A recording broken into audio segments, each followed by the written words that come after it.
So hello guys, round 3, and Gohil is now playing Chahindi Muluda, and I think this is the point where the tournament really gets enjoyable in terms of watching Gohil's games, because round 1 and 2 he was playing against fairly weak opponents, and he converted those games really convincingly. So here he finds and faces Chahindi Mulunda in a very captivating game. So let's just dive in straight and see what happens. So Gohil played d4, and I really noticed from Gohil's games in the tournament, or maybe that I am probably finding out right now, that Gohil doesn't really employ that much opening theory, especially with white. I don't know if it was just his choice in the current tournament, but I didn't really see a variety of openings. He was playing the opening that we're going to see here. And Chahindi replied with pawn to d5, knight to f3 was played, knight to f6, pawn to e3, pawn to e6, bishop to d3, nothing really crazy. Everything is just opening theory in my opinion. Bishop to e7, pawn to b3, pawn to b6, bishop to b2, bishop to b7, and now castles by right. And this is the Gohil system, and it's usually a very dangerous line to face with black, because most of the time black doesn't know how to reply and how to play against it with black. But on the other hand, if black is well equipped and black knows what to do, I don't usually find a lot of advantage playing it as white, because then it's a system, as all systems go. There's not really a theoretical edge if you're trying to employ it to take your opponent out of theory or something like that. You need to, if you want to do that, you need to have some opening theory, some vast opening theory, in my opinion, so that you can maybe claim an advantage where your opponent isn't too sure what to do. But here you can see that with the system,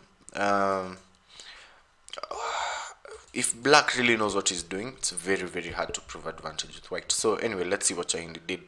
After this, Chahindi played knight b to d7, continuing with the development of his knights. There was knight b d2, castles by black, and now knight to e5, just claiming the e5 square for himself.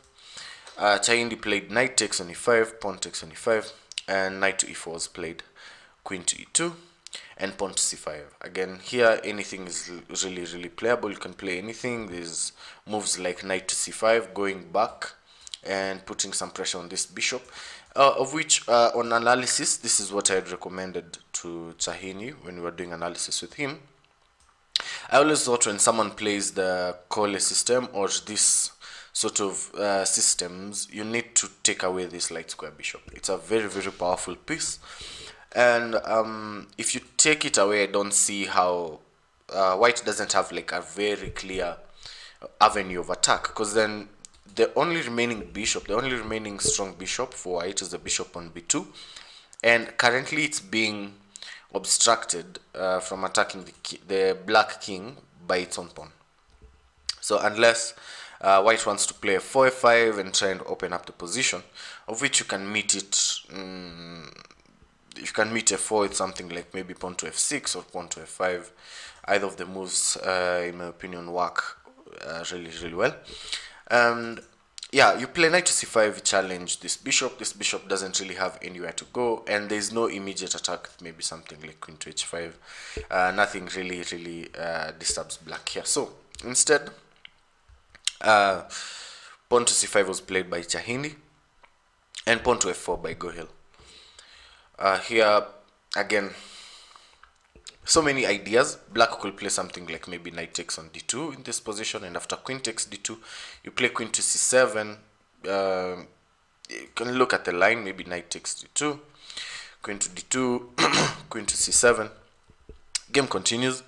Ideas maybe in the future of playing something like maybe rook a to d1, trying to push in the center, just creating something from this position. This is also very much playable. But instead here Chahindi played pawn to f5 immediately, and here Gohil could have continued with maybe taking the pawn en passant And I'm guessing here you play bishop takes f6. I think continue bishop takes f6, bishop takes f6. Maybe knight takes back or even queen takes f6 works. Everything here is just playable, I think. And knight takes e4, maybe pawn takes e4, bishop, maybe bishop here, putting some pressure. We'll play something like pawn to a4, and the game continues. Nothing too crazy in this position. Black gets some immediate play in the center. I mean, just taking the open files, the open central files, and game really just continues. I don't see anything too crazy here. So instead, Gohil played rook a to d1, queen to c7 was played, and now bishop takes on e4, d takes e4, pawn to g5, pawn to g4 I mean, and you can see that if you look at this position, there really isn't that much that white can do to claim some advantage. Not really that much in the position to claim advantage. So white has to become creative. White has to create something from this position. And Gohil, again, Gohil is just Gohil. So Gohil will come up with something, especially like very challenging ideas that not many people can reply accurately to. But I'm thinking even knight to c4 is an idea that you can play here, followed by maybe pawn to a4. The idea is if you're challenged by maybe pawn to b5, you can jump into d6 in this position and just continue your game. And so many ideas in the position, but Gohil chooses to go with pawn to g4, pawn to g6 in reply, pawn to g5, and now rook a to d8. Here there's a very interesting, I think a very interesting line with pawn to h6, in that if they capture en passant, you can play rook a to d8. The idea is to play king to h7 here, and if they play king to h1, trying to create space for their rook on the g file, you can play king to h7, waiting to reply with your own rook to the g file, and here they can play anything, maybe rook to g1, continuing with your plan. You can play even rook to g8 if you have to. Rook to g8 I think is playable in this position. Yeah, you can play rook to g8. They can choose to in this position maybe play something like let me think. I think they can choose to double up their rooks. They can play rook to g2. Here you can reply anyhow you want. The idea is to play maybe queen to c8, maybe play bishop to a6 with that battery, but you can start with queen to d7 even, and try and put some pressure on this knight in that, or maybe the rook here, in that not one of the pieces can move away from the other's defense. They can play bishop to c3 here, trying to hold the position. You can play queen to c8. Continuing with your idea to play bishop to h6, you can play rook d to g1, doubling up on the g file, trying to put some pressure here. But even bishop to a6 is just fine. You continue with your game. Queen to e1 probably. Game continues. You can play rook to d7, and again the plan is with this g captures on h6, you're even adding a defender to your king. The white pawn is standing in the way of white's attack, so position works. I mean, it's a slight edge for black in my opinion, but really slight. Not really that crazy, but I'm thinking it's playable for black. It's not really that bad. So instead rook a d8 was played instead of playing something like pawn to h6. Pawn to h4 was played, and again here you can play pawn to h5. Same ideas. Now if they even capture en passant, you can take the pawn on h4 and you can win an extra pawn. So pawn to h5 would have been a move here. Rook f to d7 was played. Rook to f7 was played. King to g2, bishop to f8, rook to h1, and you can see Gohil is trying to create something. If you're not too careful here with black, you might get caught. But again, rook f to d7, Chahindi replies with the best moves possible. Bishop to c4, and after bishop to c4, there's this really nasty idea that you can play rook to d3 here. Play rook to d3, and the idea is if they ever take your rook, your bishop realizes a discovery on the king. So in that, if they play something like pawn takes rook, you play pawn takes d3 with check. Queen to f3 has to be played. I don't think there's any other move here. You play queen to f3, the only surviving move maybe for white. Bishop takes f3, king takes on f3, and you continue the game. You can even play pawn to b5. You can prepare this c4 idea and just tear open the queen side. And black is very, very comfortable in this position, probably winning. So instead of all this, after bishop to h3, bishop to c3 rather, bishop to c6 was played by Chahindi, which I don't really understand. Maybe the ideas of playing queen to b7, trying to play b5, and trying to open up maybe the position in that manner, but I don't really get the idea. Also, pawn to f4 was played, trying to stop maybe pawn to b5. Queen to b7 was played, and now pawn to h5. Pawn to a6, continuing the idea to push b5, and now rook to h3.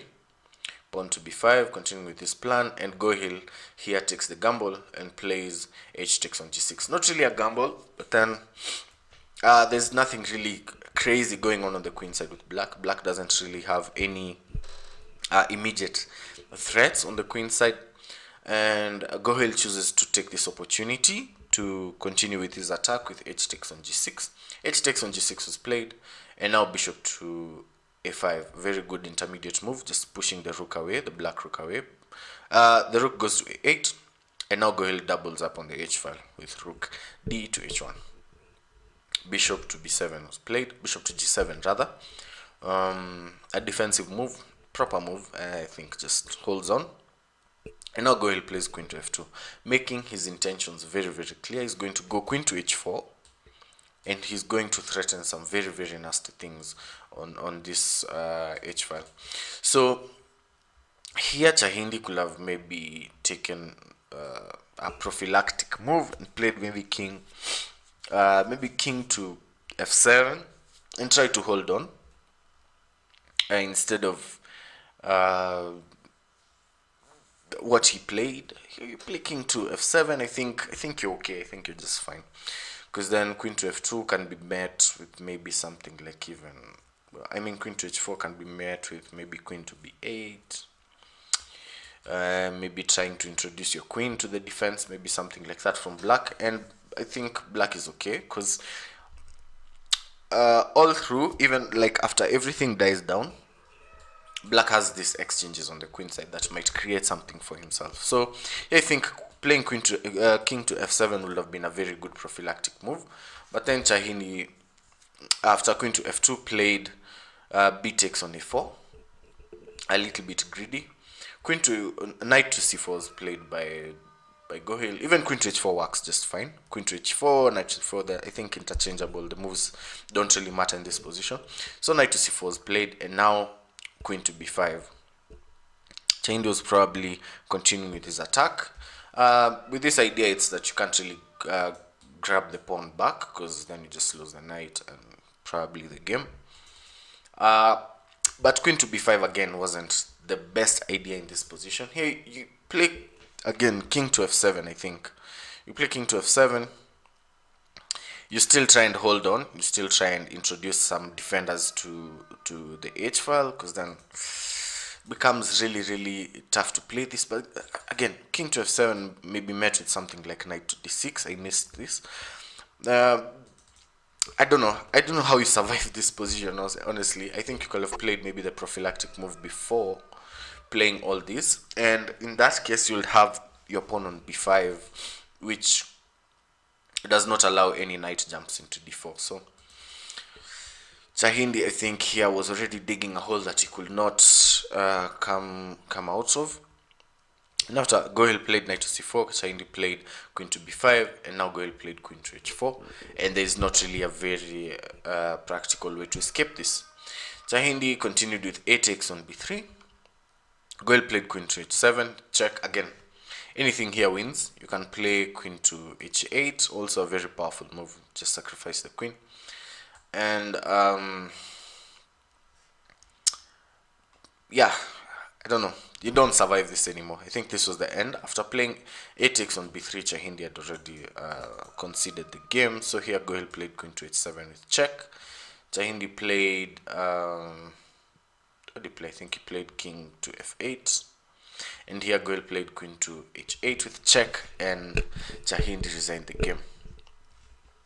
So very well done by Gohil. Some very interesting lines in this game at the very least. I like the idea of playing maybe pawn to h6, trying to, you know, create a defender of yourself. If they play g takes on h5, you're surviving. If they don't, you're the one who's capturing h takes on g5, and you just find your way out of there. But it was a very, very good game. I think this is the first maybe challenging game for Gohil in the tournament. Gohil is playing really, really well. 3 out of 3 at this point, and yeah, good tournament for him. Next, I think he was facing Gabriel Njuki, another top performer in my opinion, a very good player, very strong player. And stay tuned, that's a game we're going to show next. So don't forget to subscribe and share the video if you like it. Thank you.